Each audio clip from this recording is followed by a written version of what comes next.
레미안 자이 아파트가 이제 12년차 맞이한 2000세대짜리 아파트인데 이런 아파트의 금액을 한번 살펴보겠습니다. 30평대 기준에서 살펴보게 되면 구로구에서 새 아파트 공급이 못하다 보니 이쪽으로 쏠리는 현상으로 그 수요를 많이 받아먹고 있는 겁니다.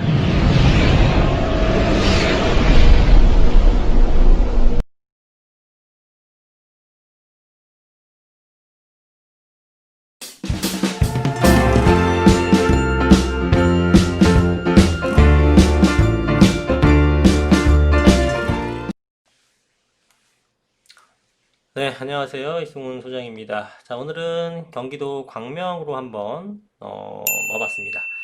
자, 경기도 광명의 위치부터 살펴보겠습니다. 경기도 광명은요, 보시면 서울이 이렇게 강남이 여기 있고요.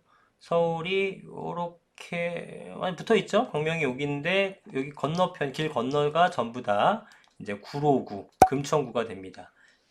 그래서 다리만 건너게 되면 뭐 다리라고 할 거가 있나요? 뭐 안양천만 건너게 되면 바로 이제 광명이 나오는데 광명시를 치게 되면은 일단은 라인을 보게 되면 이렇게 생겼습니다. 이렇게 생겼는데 주로 이제 광명의 도심은 이 위쪽 광명시청 부근을 얘기하는 거죠. 철산역 부근이 이제 가장 상업질이 발달한 곳이고 왼편으로는 이 광명 재정비 촉진지구 뭐 해제가 된 곳도 있겠습니다만 뭐 거의 10개 정도 구역이 지금 뉴타운을 진행하고 있고요. 오른쪽은 이제 주공 아파트들, 요게 이제 재건축을 슬슬 발동을 걸고 있는 상황이다라고 보시면 됩니다. 광명이 유명해지게 된 계기는 또 광명 역세권 지구라고 아시죠? 광명역. KTX 들어서게 되면서 이 일대로 택지 개발이 되었죠. 그래서 이런 아파트들이 생겨났습니다. 가격이 장난 아닙니다. 상당히 비싸죠. 여기 살짝 보이는데 신안산선도 지나가게 되고요. 그러면서 이 일대가 가격이 많이 높아졌죠. 예, 여기 뭐 초기에 분양받은 거에 비해서는 뭐 수억 원씩 뛰었으니까 하나만 볼까요? 108제곱, 그 30평대 기준 해갖고 얼마 정도의 금액인지 한번 살펴보겠습니다. 자, 여러분들 좀 놀라실 수도 있는데 자, 이런 거 84제곱 같은 것들이 한 11억 8천에서 12억 정도로 지금 호가를 보르고 있고 실거래가를 기준했을 때는 자, 19년도 보게 되면은 뭐 11억 4천 정도까지도 거래가 됐었습니다. 그래서 굉장히 높은 금액을 자랑하는 지역이다. 그런데 여기가 이제 보시면 사실은 섹터가 이렇게 큰 곳은 아니거든요.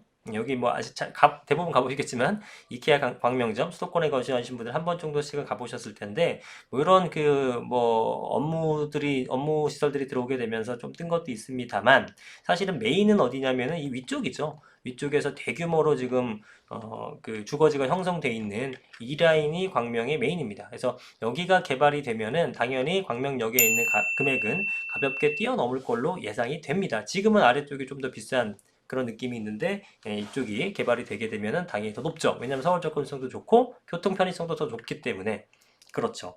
광명을 넓게 살펴보게 되면은 이 옆쪽에 있는 게 이제 구로구잖아요. 구로구. 여기는 금천구입니다. 지금 어디가 더 비싸냐면은 아무리 구로구 금천구가 좀 뭐 서울에서는 낮게 평가받는 곳이라고 해도 나름대로 서울인데 현재는 광명이 더 높은 가격을 형성하고 있죠. 광명 같은 경우가 지금 거의 한 3천급 정도 수준으로 가격대가 형성이 되어 있습니다. 예. 아까 가격 보셨겠지만 3천이 넘는 것들도 여럿 있죠. 레미안 철산 레미안 자이 아파트가 이제 12년차 맞이한 2000세대짜리 아파트인데 이런 아파트의 금액을 한번 살펴보겠습니다. 30평대 기준에서 살펴보게 되면 자, 매매가가 지금 9억 한 3, 4천 정도 선이죠. 그럼 서로 32평, 33평 할 때 3천 하게 되면 9억대 후반이니까 거의 3천에 육박하는 수준의 가격을 보이고 있다라는 겁니다. 자, 바로 건너편이 국가산업단지잖아요. 뭐 여러분 잘 아시는 가산 디지털 단지와 구로 디지털 단지가 근거리에 있죠. 뭐 사실은 이런 데서는 거의 도보권으로 출퇴근이 가능하기 때문에 굉장히 이쪽 수요가 많이 넘어오고 있죠. 왜냐? 지금 구로구라든가 금천구 같은 데서는 새 아파트가 거의 없죠. 그러니까 새 아파트를 희망하는 사람들은 다 여기로 넘어오게 되어 있습니다. 그래서 재개발하는 것들도 지금 에코자의 위부가 이게 16구역 재개발로 알고 있는데 이게 이제 2100세대짜리가 올해 11월 정도면 입주가 되고 1, 2구역 같은 것들도 지금 뭐 공사를 하고 있고 뭐 11구역이라든가 뭐 최근에 유명한 뭐 5구역, 4구역 이런 것들도 입지가 좋아서 상당히 프리미엄이 많이 붙으면서 거래가 되고 있는 실정입니다. 그래서 이런 대규모의 개발가 뭐 했다 하게 되면 보통 뭐 3,000세대, 4,000세대 이런 급들로 상당히 큰 규모가 많고요. 이쪽 아래에서는 지금 철산 주공 아파트 이런 것들인데, 뭐 8단지 같은 거는 이제 5층 재건축 같은 것들이죠. 8단지, 9단지, 그 다음에 13단지 같은 건 중층입니다만 입지적으로 굉장히 좋죠. 그리고 용적률이 그렇게 높은 편은 아닙니다. 12단지 같은 게 용적률을 보게 되면 159%, 159%밖에 되지 않죠. 물론 여기 살펴보게 되면 여기 같은 경우는 이종 주거지로 되어 있다. 이런 것까지 이제 여러분 잘 살펴봐야 됩니다. 네. 자, 그래서 광명 전체적으로 보게 되면은 금천구와 구로구, 그 다음에 여기 가산지벨리와 구로지벨리 같은 게 있기 때문에 수요가 굉장히 많은데 이 동네인 금천구, 구로구에서 새 아파트 공급이 못하다 보니 이쪽으로 쏠리는 현상으로 그 수요를 많이 받아먹고 있는 겁니다. 그래서 현재로서는 금천구, 구로구보다 가격이 높은데 향후에 금천구, 구로구가 개발이 되게 되면 누가 더 가격이 높을까? 금천구, 구로구가 더 높게 됩니다. 근데 얘네가 개발이 완료가 되기까지가 무지하게 오래 걸리기 때문에 걱정 말고 광명 쪽에 투자하셔도 된다고 보시면 됩니다.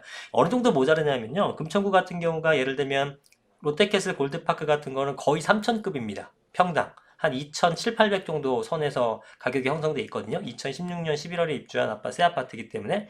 근데 그동안 터줏대감 노릇을 해왔던 금천구의 한 5천여 세대입니다. 2,800세대에다가 1단지가 뭐 2,300, 거의 5,000세대가 넘죠. 이 아파트의 가격이 지금 어느 정도 수준이냐면은 대단히 낮습니다. 어쨌든 서울인데 5,000세대 대단지인데 30평대 기준 하게 되면 아파트 가격이 4, 5, 5천 뭐 이 정도입니다. 엄청나게 차이 나죠. 더블이 거의 더블 정도 수준으로 차이가 나는 상황이기 때문에 새 아파트가 한번 지어지게 되면은 그 주변 동네 시세보다 조금 높은 게 아니라 월등 거의 2배 이상 가격을 높였다라는 것은 그만큼 새 아파트에 대한 니즈, 새 아파트에 대한 수요가 되게 많다라는 걸 반증하는 거죠.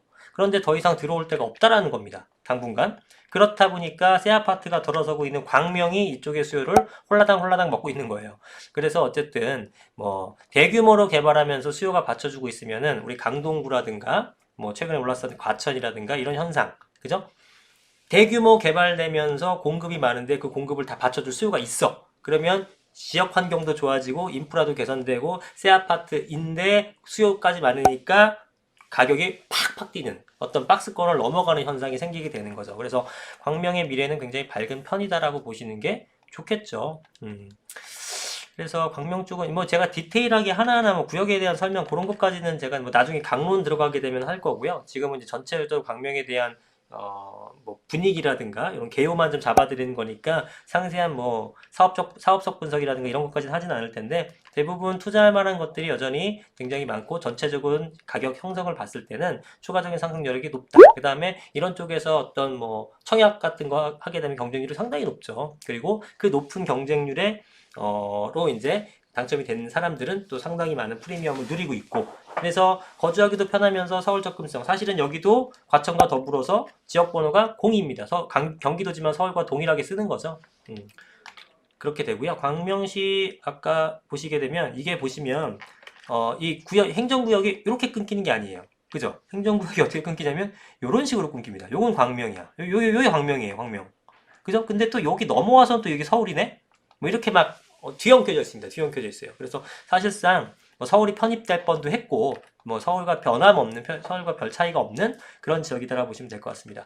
그래서 투자 금액이 요런 조금 높게 듭니다. 최근에 많이 올랐기 때문에 여기를 하셔도 되고 여기 좀 부담스럽다 하게 되면은 요 다음 코스 광명역부터 개발을 했고요. 그 다음에 여기가 이제 개발이 될 거고 그 다음 코스가 이제 하안동 쪽 라인이겠죠. 여기는 89년도 아파트니까 저기 85년도에 있는 것들보다 좀 늦죠? 네, 그래서 90년생, 89년생 이런 것들인데 어차피 30년 연한 채운 건 동일하기 때문에 이런 쪽은 사실 투자 금액이 굉장히 낮죠. 한 1억대 중반? 이 정도 선이면 가능한 것들도 있기 때문에 그 다음에 여기 우체국 사거리 쪽에 지하철 라인 들어서는 것도 있고요.